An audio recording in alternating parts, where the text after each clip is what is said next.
Hello, I'm Czardus, and let's play Cities Skylines. Welcome back to Springfield, my vanilla walkthrough series. We are today, in episode 3, going to work on the starting water. So, we have our starting road layout, we have our starting power, and now let's talk about water. Water, you have a few things unlocked at the beginning. You have your water pipe, you have a water tower which can generate some water for your city. You have a water pumping station, which can pump water out of a body of water. And you have your water drain pipe, which is where your sewage goes. Now, one key thing to know is that your water pumping station cannot be anywhere near your water drain pipe, or else it might suck sewage water up into your drinking water, and that would cause a big problem. So one thing to watch with that is the water flow. On this map, we can see the river is flowing in this direction based on the arrows, and it goes all the way out here. It has a very strong flow. That is one thing about all of Mr. Miyagi's maps, is that he does a great job of making the water flow very well by your starting tiles. And so if you are on the workshop and you want to play vanilla, Mr. Miyagi is a great source for that. So we could put a water pump over here by the way down here on this side of the river, and then put our sewage way down here.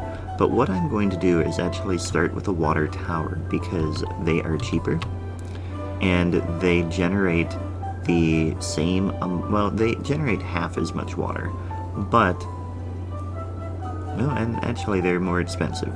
So the upkeep, yeah, they're just generally a little more expensive. But so we will start with the water pump, and we're going to put it over here, because I don't want to put it all the way over here right now, because then we would have to run a water pipe all the way out that way when the water flow is strong enough that I think we will be able to keep the sewage and water apart.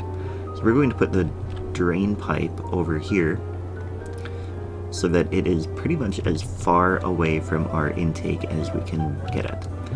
Then our starting pipe, we're going to come over here, and we're just going to try to keep this neat. You don't have to, you can do it however you want, but once you have your pipe, you can see the blue outline on there for that overlay is the area covered by your water pipe. So now we need to come over here so that we are covering all of the area that will have zoning.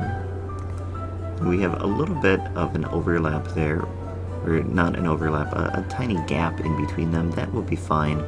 If you want to completely avoid gaps, one thing you can do, and we have an autosave going on right now, we'll hang on just a moment, but one thing you can do is you can go $440 worth of building, and then that is kind of the optimal place to have your pipe go across and have a new section there. Alright, so the autosave is finally done. We are going to, I'll show you here, if you go 440 cost, and then go over, we'll do this here as well. So 440 would be right here. You go over here, you have just a tiny bit of that overlap, and it fills the area very well without that little gap there. So that is one way to get your water pipes set. Let's go ahead and we'll come up here. I'm just going to eyeball it, and we will have a tiny overlap there. It will be fine. We are going to do this way though. So 440 is right here.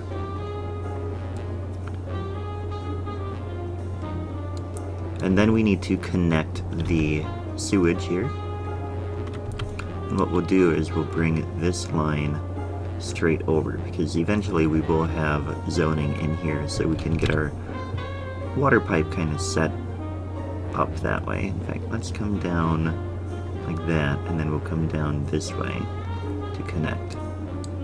I like to keep these neat. They don't have to be, like I said, you can do your water pipes however you want. But the other thing you need to do with your water is now we need to connect power out here. Some people like to put a wind turbine by each one. That's one way to do it. I like to just run a power line. You do have to spend the money then, but it gets the job done, and then you don't have the upkeep of a wind turbine.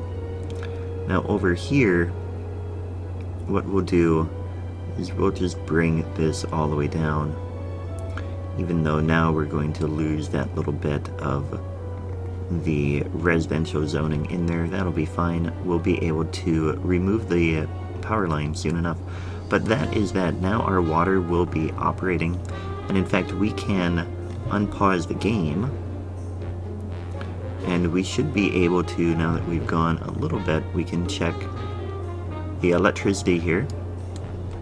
We can see that we are producing 40 megawatts and we are consuming 0 right now. Water, we are producing 120,000 square meters per cubic meters per week of water. We're not having any sewage yet because we don't have any buildings that are producing sewage, but that is all connected and it should be operational. If we had sewage, it would be coming out of there. So that is it for today's episode. We got our starting water set up, and that is all that we did. So I hope you liked the video. If you did, please hit the like button. If you didn't, well, that is too bad. I'm not sure why you watched the whole thing, but either way, I had a great time. I hope you did as well. Thanks for watching, and I will catch you next time. Take care.